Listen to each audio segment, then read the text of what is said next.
Le quartier de la Part-Dieu, comme on l'aime. Et ce n'est qu'un début. L'été a permis de réaliser les travaux préparatoires au grand projet de rénovation du quartier. Mais cette rentrée marque une nouvelle étape.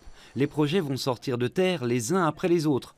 Il n'y a qu'à regarder les cartes pour comprendre.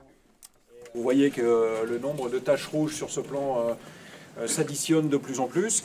Quelques exemples. Pour la gare, une nouvelle voie, la voie L, va être créée. Les travaux débutent ce mois-ci. La gare elle-même va connaître d'importantes modifications. Sa surface va être doublée. Au centre commercial, des travaux de modernisation vont débuter début octobre. Tout cela risque d'irriter les habitués du quartier. Bouchons, déviations, routes coupées, le président de la métropole mise sur la pédagogie.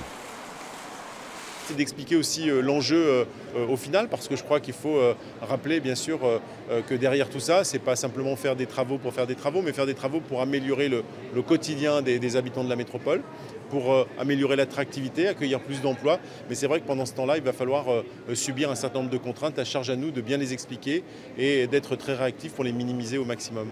Et si ça semble si compliqué, c'est, nous dit-on, en partie à cause de l'histoire du quartier. À sa création, dans les années 70, on ne voyait pas l'urbanisme de la même façon qu'aujourd'hui.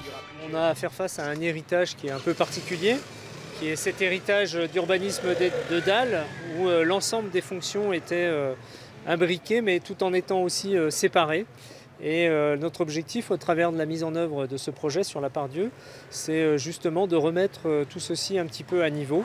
Mais il faudra du temps, car ce projet de rénovation est ambitieux. À l'horizon 2030, on espère avoir créé 40 000 emplois supplémentaires et gagné 4 000 habitants.